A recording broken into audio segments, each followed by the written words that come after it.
Ne reste-t-il vraiment que 6 épisodes dans Dragon Ball Daima? Le Goma Toku Sentai est-il une vraie menace? Scénaristiquement, pourquoi avoir fait le choix de les faire passer par le tunnel plutôt que par Maître Warp? Et enfin, pourquoi suis-je déçu de la tournure qu'est en train de prendre Dragon Ball Daima? On répond à toutes ces questions dans cette review.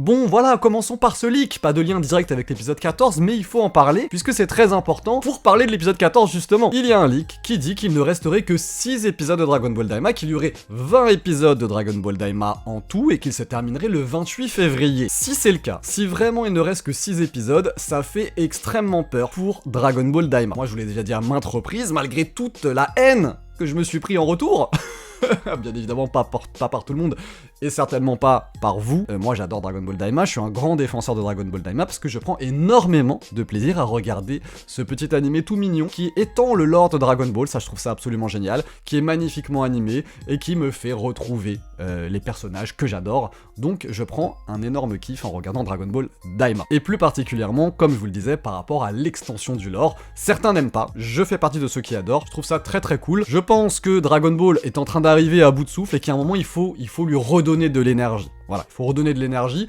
Bon, j'aurais préféré qu'il redonne de l'énergie en continuant, si tu veux, après le Tenkaichi Budokai, en mettant Oob dans l'histoire. Ils n'ont pas fait ce choix-là, ils ont fait le choix de rester avant le Tenkaichi Budokai, mais cette exploration du Daimakai avec cette extension du lore est intéressante. Cependant, j'ai du mal à voir comment, si le leak est vrai, attention, si le leak est vrai, j'espère encore de tout mon cœur qu'il est faux, j'ai du mal à voir comment est-ce qu'ils vont finir. En 6 épisodes, qu'est-ce que ça veut dire en fait s'il reste 6 épisodes? C'est-à-dire que l'intrigue est déjà en place. Parce que pour moi, là, tout ce qu'on voit, c'est une sorte d'intro et péripétie. Pour moi, l'intrigue finale n'est pas en place, parce que pour moi, on n'a pas vu le méchant final, certainement pas. Pour moi, tous les secrets n'ont pas été dévoilés, les questions sont posées. Les questions sont posées, les réponses ne sont pas données. Donc voilà, pour moi, il restait minimum 15 épisodes. Je ne pouvais pas voir autrement qu'une saison qui faisait entre 25 et 30 épisodes. Pour moi, c'était pas possible. Sauf que là, si vraiment il n'en reste que 6, eh ben j'ai très peur. J'ai très peur parce que là, si vraiment on termine en 6 épisodes, il va rien se passer. Ils vont aller affronter Majinku, Majindu ou Goma, ça va se taper, ils vont récupérer Dende et Dragon Ball, ils vont rentrer chez eux. Voilà. Je trouve que ce serait extrêmement décevant d'avoir fait tout ça juste pour ça. Ce serait vraiment décevant à mes yeux. Allez, on arrête avec cette introduction, on va parler maintenant de l'épisode en lui-même. Un épisode dispensable, pas très intéressant, on avait tout pré-shot, on avait à peu près tout pré-shot. Je vous avais dit dans la preview que il passerait par le tunnel, bon, fallait pas être un génie pour le deviner, que ce serait Neva qui l'ouvrirait. Fallait pas non plus être un génie pour le deviner, ils sont effectivement passés là-dedans, il y a rien eu dans le tunnel, grosse déception, voilà, je vous avais dit qu'il y aurait certainement des choses dans ce tunnel, j'avais très peur que ce ne soit qu'un passage, finalement ce n'était qu'un passage, vraiment totalement inutile, voilà, totalement inutile, même si, on en parlera plus dans la preview de l'épisode 15, bien évidemment, il y a une raison au fait qu'il soit passé par le tunnel, la raison ce n'est pas l'explication que donne Neva en disant voilà oui, alors si, c'est vrai, ils ont fermé le Daimakai, ils ont fermé le tunnel parce que c'était le bazar, il y avait les mecs du premier monde, du troisième monde qui venaient les saouler, bien évidemment, mais je sais pas, scénaristiquement, la raison est tout autre. La raison, on développera dans la preview, mais en gros, vous remarquez qu'il a aussi ouvert le tunnel qui rejoint le deuxième et le troisième, et pas juste le premier et le deuxième. Voilà. Parce que pour passer, il suffisait d'ouvrir le premier et le deuxième. Mais sauf qu'il a viré le saut du troisième. Pourquoi? Parce que les mecs du troisième monde du Daimakai vont débarquer dans le premier monde. Voilà. Il va y avoir une espèce de révolution, et ils vont dégager Goma. Voilà. Bon, en gros, c'est pour ça, on en parle dans la preview. Le seul intérêt de cet épisode, c'est les gendarmes balèzes. Là, on va les appeler le Goma Toku Sentai. Parce que, oui, c'est calqué. Arrêtez! C'est calqué sur le Ginyu Toku Sentai, c'est calqué sur l'arc Freezer. Bon, moi j'adore le Ginyu Toku Sentai. J'adore, ça fait partie de mes personnages préférés de tout Dragon Ball. Alors, séparément, je m'en tape, tu vois, Ginyu, Ricom, Guldo, je m'en tape, je m'en fous. Mais le groupe en lui-même, je le trouve extrêmement stylé, il me fait kiffer. Pourquoi est-ce que le Ginyu Toku Sentai est incroyable? Parce qu'ils sont ridicules, ils sont dans leur délire et ils sont méga forts. Ok, ils sont intestables. Je veux dire, à part Freezer, personne peut les tester. Ils sont beaucoup trop chauds. Et en fait, donc, ils font... Même leur truc ridicule, ça devient stylé. Parce qu'en fait, qu'est-ce que tu vas faire? Tu vas te foutre de leur gueule, ils vont t'éclater. Tu peux rien faire, tu vois. Et là, ça devient stylé. Ils sont vraiment dans leur délire. Et ça marche. Enfin, moi, en tout cas, ça marche sur moi. Ça me fait mourir de rire. Et en plus, ils ont malgré tout une tension. Quand tu regardes l'arc Freezer ou que tu le lis, ils te font flipper, le Ginyu Toku Sentai. Alors qu'ils tapent des poses de danseuses étoiles.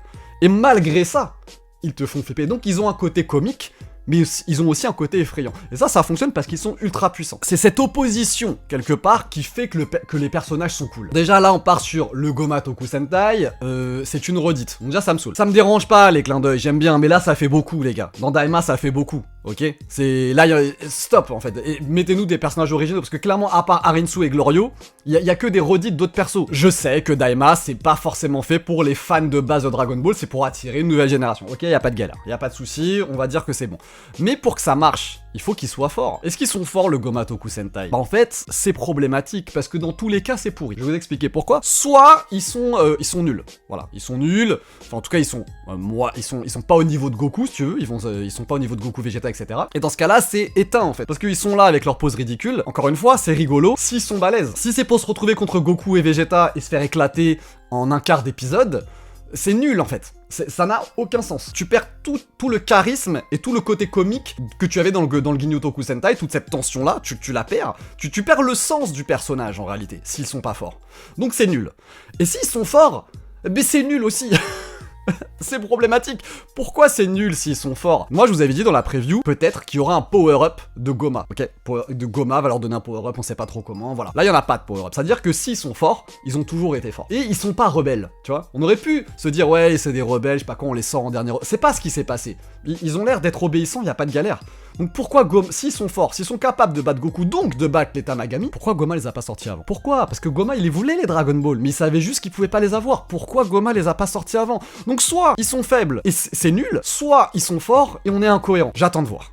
Je vais pas hurler à la nullité tout de suite, mais là vraiment, j'ai beau me creuser la tête, je ne vois pas de façon de faire pour que ce soit stylé. Pour moi, c'est forcément nul. Ou alors ils vont nous mettre un power-up après. En plus, à un moment, il parle de Majin Buu et il dit ouais, je me suis pissé dessus, je sais pas quoi, j'allais me pisser dessus, je sais pas quoi là, donc c'est qu'il a pas du tout le level face à Majin Buu. Sauf que Degesu lui dit non, c'est pas une blague, et en fait, ils sont toujours sur deux en fait. On sait pas s'ils sont forts ou pas. J'ai du mal à voir un scénario futur qui va faire que ce Gomatoku Sentai est une bonne idée. À part la blague, juste là, de dire ah tiens, on fait une danse nulle. Pour moi, ça marche pas. Ma déception maintenant. Pourquoi est-ce que je suis déçu, quoi qu'il arrive, avant que là, parce que c'est vrai que là, je suis en train de beaucoup critiquer. Quoi qu'il arrive, même si Daima se finit dans 6 épisodes et que voilà, bon, ils y vont, ils se tapent et voilà, je continuerai de dire que Daima c'est bien. Parce que je passe un bon moment. C'est juste que j'ai des attentes de Daima. J'ai vu des choses qui me font attendre d'autres choses encore meilleures. Et si ça se finit dans 6 épisodes, c'est que je me serai fourvoyé et que ces choses encore meilleures n'arriveront pas. Mais dans tous les cas, ça reste un animé que j'ai pris plaisir à regarder. Je pensais, en tout cas, là je commence à douter légèrement, que Daima sera vraiment excellent sur sa globalité. Je suis déçu parce que ça fait très longtemps que j'attends qu'ils arrivent dans le deuxième monde. Moi, depuis que j'ai appris que Kaioshin venait de là-bas, et que c'était un Glind, et qu'il y avait sa planète, etc. Je pensais vraiment qu'on allait découvrir énormément de secrets sur les Kaioshin, qu'on allait voir qu'on allait canoniser de façon définitive les arbres, même si c'est déjà le cas, c'est officiel, etc., y a aucun souci, mais je pensais qu'on les aurait vus, qu'on aurait vu pourquoi est-ce qu'ils étaient morts, etc., ces arbres-là, qu'on aurait développé ça, qu'on aurait développé aussi le pourquoi du comment les Namek sont partis. Alors, ils l'ont dit en gros, oui, on se faisait embêter, on s'est barré. C'est un peu nul. C'est un peu nul. Ensuite, pourquoi Neva est resté? On le saura, il va nous l'expliquer au bout d'un moment, mais j'aurais aimé qu'on développe ce deuxième monde du Daimakai. Au final, qu'est-ce qu'on a? Parce que le troisième monde du Daimakai a été vachement développé, c'était cool, j'ai kiffé en fait. J'ai kiffé, sauf que le plus intéressant des mondes, c'est le deuxième. Et dans le deuxième, qu'est-ce qu'ils ont fait? Ils ont battu un Tamagami, et on a vu la planète des Mégates. On n'a rien appris. C'est dommage, c'est une grande frustration. Je suis très déçu de ça. Je m'attendais vraiment à un gros développement à ce moment-là. Il y en a pas eu.